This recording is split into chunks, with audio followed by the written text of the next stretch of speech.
ನಮಸ್ಕಾರ, ನಾನು ನಿಮ್ಮ ಸಿಂಧು ಗಿರೀಶ್. ಎಲ್ಲರೂ ಹೇಗಿದ್ದೀರಾ? ಚೆನ್ನಾಗಿದ್ದೀರಾ ಅಂತ ಅಂದ್ಕೊತೀನಿ. ಇವತ್ತಿನ ಕಾನ್ಸೆಪ್ಟ್ ಬಂದು ಹೆಗ್ ಶೆಲ್ಸ್, ಮೊಟ್ಟೆ ಸಿಪ್ಪೆ ಏನು ಬರುತ್ತಲ್ಲ ಆ ಮೊಟ್ಟೆ ಸಿಪ್ಪೆ ಬಗ್ಗೆ. ಮೊಟ್ಟೆ ಸಿಪ್ಪೆ ಯಾವತ್ತಾದರೂ ತಿಂದಿದ್ದೀರಾ ನೀವು? ತಿನ್ನಿಲ್ಲ ಅಂದರೆ ಇತ್ತೀಚೆಗೆ ಅದು ಟ್ರೆಂಡ್ ಆಗ್ತದೆ. ಒಂದು ಸಲ ತಿನ್ಕೊಂಬಂದ್ಬಿಡೋಣ ಅಂತ ಏನಾದ್ರು ಅಂದ್ಕೊತಿದ್ದೀರಾ? ನೀವು ತಿನ್ನೋದಕ್ಕಿಂತ ಮುಂಚೆ ಈ ವಿಡಿಯೋನೊಮ್ಮೆ ಚೆಕ್ ಮಾಡ್ಕೊಳ್ಳಿ. ಆಮೇಲೆ ತಿನ್ನಬೇಕಾ ಬೇಡವಾ ನೀವು ಡಿಸೈಡ್ ಮಾಡ್ಕೊಳ್ಳಿ ಅಷ್ಟೇ.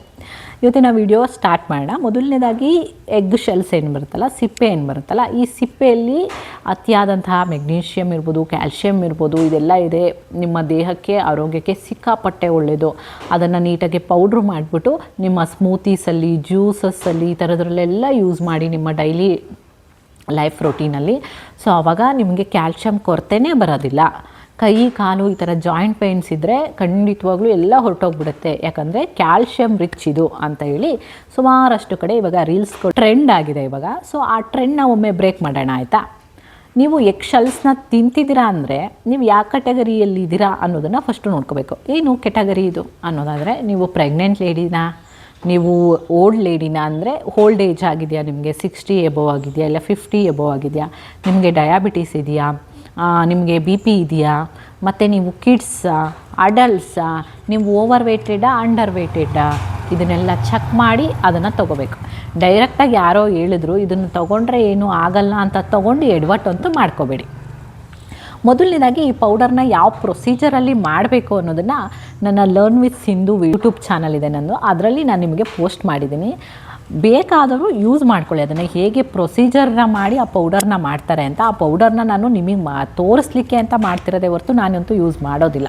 ನನಗೆ ಬೇರೆ ಸೋರ್ಸಸಲ್ಲೇ ಕ್ಯಾಲ್ಶಿಯಮ್ ಸಿಗ್ತಾಯಿದೆ, ಸೊ ಅದು ನನಗೆ ಅವಶ್ಯಕತೆ ಇಲ್ಲ. ಬಟ್ ಯಾರಿಗಾದರೂ ಯೂಸ್ ಆಗುತ್ತೆ ಅನ್ನೋದಾಯಿತು ಅಂದರೆ, ಇಲ್ಲ ಆ ಪ್ರೊಸೀಜರ್ ಹೇಗಿರುತ್ತೆ ಅನ್ನೋದೊಂದು ಕ್ಯೂರಿಯಾಸಿಟಿ ಇತ್ತು ಅಂದರೆ ನನ್ನ ಲರ್ನ್ ವಿತ್ ಸಿಂಧು ಯೂಟ್ಯೂಬ್ ಚಾನಲ್ನ ಚೆಕ್ ಮಾಡಿ ನಿಮಗೆ ಅದ್ರ ಪ್ರೊಸೀಜರ್ ಸಿಗುತ್ತೆ. ಮೊದಲನೇದಾಗಿ ನಾನು ಹೇಳ್ದಂಗೆ ಅದರಲ್ಲಿ ಕ್ಯಾಲ್ಶಿಯಮ್ ಇದೆ, ಮೆಗ್ನೀಷಿಯಮ್ ಇದೆ, ಅದಿದೆ ಇದಿದೆ, ತೊಗೋಬೇಕು ಅಂತ ಎಲ್ಲ ಕಡೆ ಹೇಳ್ತಿದ್ದಾರೆ. ನಾನು ಅದ್ರ ಬಗ್ಗೆ ಜಾಸ್ತಿ ಡೀಟೇಲ್ಸ್ ಕೊಡೋದಕ್ಕೆ ಹೋಗಲ್ಲ. ಮೇನ್ ಸೋರ್ಸಸ್ ಕ್ಯಾಲ್ಶಿಯಮ್ ಅಂತ ಹೇಳಿ ಎಲ್ಲ ಕಡೆನೂ ಹೇಳ್ತಿದ್ದಾರೆ. ಸೊ ಮಕ್ಕಳಿಗಿರ್ಬೋದು, ದೊಡ್ಡವರಿಗಿರ್ಬೋದು ಕೊಟ್ಟರೆ ಜಾಯಿಂಟ್ ಪೇಯ್ನು, ಜಾಯಿಂಟ್ ಎಲ್ಲ ಸ್ಟ್ರಾಂಗ್ ಆಗುತ್ತೆ ಅಂತ ಹೇಳ್ತಿದ್ದಾರೆ ಆಯಿತಾ.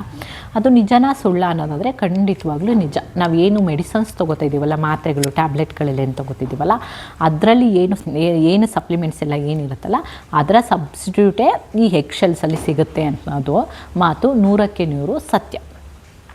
ಆದರೆ ಇದನ್ನು ತೊಗೋಬೇಕಾದ್ರೆ ಯಾಕೆ ಯೋಚನೆ ಮಾಡಬೇಕು ಅನ್ನೋದಾಯಿತು ಅಂದರೆ, ನಾವೊಂದು ಸಪ್ಲಿಮೆಂಟ್ನ, ಒಂದು ಟ್ಯಾಬ್ಲೆಟ್ನ ತೊಗೋತಿದ್ದೀರಾ ಅಂದರೆ, ನಿಮಗೊಂದು ಡಯಾಬಿಟಿಸ್ ಪೇಷಂಟ್ಸ್ ಎಕ್ಸಾಂಪಲ್ ತೊಗೊಳ್ಳೋಣ ಆಯಿತಾ. ಡಯಾಬಿಟಿಸ್ ಪೇಷಂಟ್ಸ್ಗೆ ನಿಮ್ಮ ಡಯಾಬಿಟಿಸ್ ಎಷ್ಟಿದೆ ಅಂತ ಚೆಕ್ ಮಾಡ್ತಾರೆ ಫಸ್ಟು ಡಾಕ್ಟರ್. ನಿಮ್ಮ ಡಯಾಬಿಟಿಸ್ ತಕ್ಕಂಗೆ ಡೋಸೇಜ್, ಹೈ ಇರೋ ಡೋಸೇಜು, ಲೋ ಇರೋ ಡೋಸೇಜ್ ಟ್ಯಾಬ್ಲೆಟ್ನ ನಿಮಗೆ ಪ್ರಿಸ್ಕ್ರೈಬ್ ಮಾಡ್ತಾರೆ ಡಾಕ್ಟರು. ಮತ್ತು ಹೇಳ್ತಾರೆ ಇದು ಮಾರ್ನಿಂಗ್ ಮಾತ್ರ ತೊಗೊಳ್ಳಿ, ಇದು ಈವ್ನಿಂಗ್ ಮಾತ್ರ ತೊಗೊಳ್ಳಿ. ಹೈ ಡಯಾಬಿಟಿಸ್ ಇತ್ತು ಅಂದರೆ 2 ಟೈಮ್ಸ್ ಸಜೆಸ್ಟ್ ಮಾಡ್ತಾರೆ.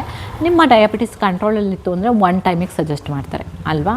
ಏನನ್ನು ಚೆಕ್ ಮಾಡಿ? ನಿಮ್ಮ ಡಯಾಬಿಟಿಸ್ ಎಷ್ಟಿದೆ ಅನ್ನೋದನ್ನು ಚೆಕ್ ಮಾಡಿ ಅವ್ರು ನಿಮಗೆ ಹೇಳ್ಕೊಡ್ತಾರೆ. ಆದರೆ ನಿಮ್ಮ ದೇಹದಲ್ಲಿ ಯಾವ್ಯಾವುದು ಎಷ್ಟೆಷ್ಟು ಇದೆ ಅಂತಲೇ ಗೊತ್ತಿಲ್ಲದೆ ಹೇಗೆ ಎಗ್ ಶೆಲ್ನ ನೀವು ತೊಗೋತೀರಾ? ತಪ್ಪಲ್ವಾ ಅದು? ನಿಮ್ಮ ದೇಹದಲ್ಲಿ ನಿಮಗೆ ಕ್ಯಾಲ್ಶಿಯಂ ಕೊರತೆ ಇದೆ, ಓಕೆ, ಅದರ ಒಂದೇ 1 ಗ್ರಾಮ್ ಎಗ್ ಶೆಲ್ ಪೌಡರ್ ಏನುಂಟಲ್ಲ ಅದು 1 ಗ್ರಾಮು ನಿಮಗೆ 1 ಡೇ ಫುಲ್ಲಿಂದು ಕ್ಯಾಲ್ಶಿಯಮ್ಮ ಫುಲ್ಫಿಲ್ ಮಾಡಿಬಿಡುತ್ತೆ 1 ಗ್ರಾಮಿಂದು. ಆ 1 ಗ್ರಾಮ್ ನಿಮಗೆ ಫುಲ್ ಕ್ಯಾಲ್ಶಿಯಮ್ನ ಅದೇ ಸಪ್ಲಿಮೆಂಟ್ ಮಾಡಿಬಿಡ್ತು, ನಿಮಗೆ ಸಪ್ಲೈ ಮಾಡಿಬಿಡ್ತು ಅಂದರೆ, ನೀವು ಒಂದು ಡೇಲಿ ಬೇಳೆ ತಿಂತೀರಾ, ಕಾಳು ತಿಂತೀರಾ, ರಾಗಿ ತಿಂತೀರಾ, ಸೊಪ್ಪು ತಿಂತೀರಾ, ತರಕಾರಿ ತಿಂತೀರಾ, ಅದ್ರ ಕ್ಯಾಲ್ಶಿಯಮ್ನೆಲ್ಲ ಎಲ್ಲಿ ಹಾಕಬೇಕು ನಮ್ಮ ದೇಹ? ಆ ಕ್ಯಾಲ್ಶಿಯಮ್ ಎಲ್ಲ ಏನಾಗುತ್ತೆ? ಓವರ್ ಡೋಸೇಜ್ ಆಗುತ್ತೆ. ಓವರ್ ಡೋಸೇಜ್ ಆಯಿತು ಅಂದರೆ ನಮ್ಮ ದೇಹಕ್ಕೆ ಏನೇನೆಲ್ಲ ಸಮಸ್ಯೆ ಆಗುತ್ತೆ? ಕಿಡ್ನಿಯಲ್ಲಿ ಕಲ್ಗಳಾಗುತ್ತೆ, ಕಿಡ್ನಿ ಡ್ಯಾಮೇಜ್ ಆಗುವಂತಹ ಚಾನ್ಸಸ್ ಇರುತ್ತೆ, ಮಲಬದ್ಧತೆ ಬರುತ್ತೆ, ಸಣ್ಣ ಮಕ್ಕಳಿಗೆ ಕೊಟ್ಟರೆ ಕಾನ್ಸ್ಟಿಪೇಷನ್ ಆಗುತ್ತೆ, ಅಜೀರ್ಣ ಆಗುತ್ತೆ, ವಾಮಿಟಿಂಗು, ಡಯೇರಿಯಾ, ಈ ಥರ ಸುಮಾರಷ್ಟು ಸಮಸ್ಯೆಗಳು ಬರುತ್ತೆ. ಪ್ರೆಗ್ನೆಂಟ್ ಲೇಡೀಸು ಈ ಎಗ್ ಶೆಲ್ ವಿಚಾರಕ್ಕೆ ಹೋಗಲೇಬೇಡಿ. ಇನ್ನು ವಯಸ್ಸಾದವರಾದರೆ ಅದನ್ನು ಡೈಜೆಷನ್ ಮಾಡ್ಕೊಳ್ಳೋಂಥ ಕೆಪಾಸಿಟಿನೇ ಇರೋದಿಲ್ಲ ಸ್ವಲ್ಪ ಏಜ್ ಆಗಿರೋರಲ್ಲಿ. ಸೊ ಆ ಥರದವರು ತಿಂದರೆ ಅದು ಬೇರೆಯೇ ರೀತಿಯಾದಂತಹ ರಿಯಾಕ್ಷನ್ಸ್ ಎಲ್ಲ ಶುರು ಮಾಡುತ್ತೆ. ಅವರು ಆಲ್ರೆಡಿ ಸಪ್ಲಿಮೆಂಟ್ಸ್ನ ತೊಗೋತಾ ಇರ್ತಾರೆ ಬಿ ಪಿಗೆ, ಡಯಾಬಿಟಿಸಿಗೆ ಅಂತ ಹೇಳ್ಬಿಟ್ಟು. ಅದ್ರ ಜೊತೆಲಿ ಈ ಥರದ್ದು ಏನು ಕಾಲು ನೋವಿದೆ, ನನಗೆ ಮಂಡಿ ನೋವಿದೆ, ಎಗ್ ಶೆಲ್ದು ಪೌಡರು ದಿನ 1 ಸ್ಪೂನು, 2 ಸ್ಪೂನು 3 ಹೊತ್ತು ಹಾಕ್ಕೊಂಡು ತಿಂದರೆ ನನ್ನ ಕಾಲು ನೋವು ಹೋಗ್ಬಿಡುತ್ತೆ. ಆ ಆಸೆನ ಖಂಡಿತವಾಗ್ಲೂ ಇಟ್ಕೋಬೇಡಿ. ಆ ಹೆವಿ ಡೋಸೇಜ್ನ ನಮ್ಮ ದೇಹ ತಡ್ಕೊಳ್ಳೋದಿಲ್ಲ.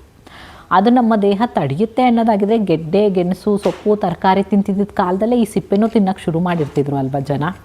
ಯಾಕೆ ತಿಂತಿರಲಿಲ್ಲ, ಯಾಕೆ ಇದನ್ನು ಯೂಸ್ ಮಾಡಿಲ್ಲ, ನಮ್ಮ ಆಯುರ್ವೇದದಲ್ಲಿರ್ಬೋದು ಎಲ್ಲೇ ಇರ್ಬೋದು ಯಾಕೆ ಈ ಎಗ್ಶೆಲ್ನ ಯೂಸ್ ಮಾಡಿಲ್ಲ ಅಂದರೆ ಇದರಿಂದ ಈ ಥರದೊಂದು ಸೈಡ್ ಎಫೆಕ್ಟ್ ಇರೋದ್ರಿಂದನೇ ಬೇಡ ಅಂತ ಹೇಳಿ ದೂರ ಇಟ್ಟಿರೋದು.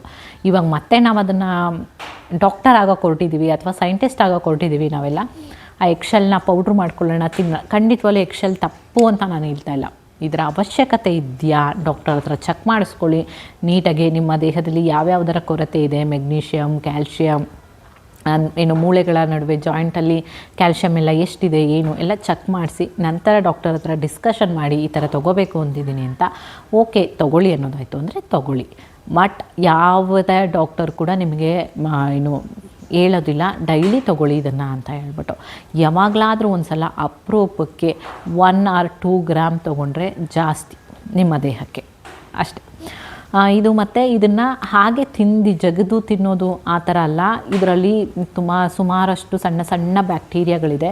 ಇದಕ್ಕೆ ಪ್ರೊಸೀಜರ್ ತುಂಬ ನೀಟ್ ಆ್ಯಂಡ್ ಕ್ಲೀನಾಗಿರುವಂತಹ ಪ್ರೊಸೀಜರ್ನೇ ಫಾಲೋ ಮಾಡಬೇಕು ಮಾಡ್ಕೊಳ್ಳೋರಾದರೆ. ಆವಾಗಲೇ ಹೇಳಿದ್ನಲ್ಲ ಲರ್ನ್ ವಿತ್ ಸಿಂಧುವಲ್ಲಿ ಇದರ ಪ್ರೊಸೀಜರ್ ಹಾಕಿರ್ತೀನಿ ಅಂತ ಚೆಕ್ ಮಾಡಿ ಅಷ್ಟೆ. ಇವತ್ತಿನ ವಿಡಿಯೋ ಇಷ್ಟೇ. ನಿಮ್ಮೆಲ್ರಿಗೂ ಇಷ್ಟ ಆಗಿರುತ್ತೆ ಅಂತ ಅಂದ್ಕೊತೀನಿ. ಮುಂದಿನ ವಿಡಿಯೋದಲ್ಲಿ ಸಿಗ್ತೀನಿ. ಅಲ್ಲಿವರೆಗೂ ನಮಸ್ಕಾರ.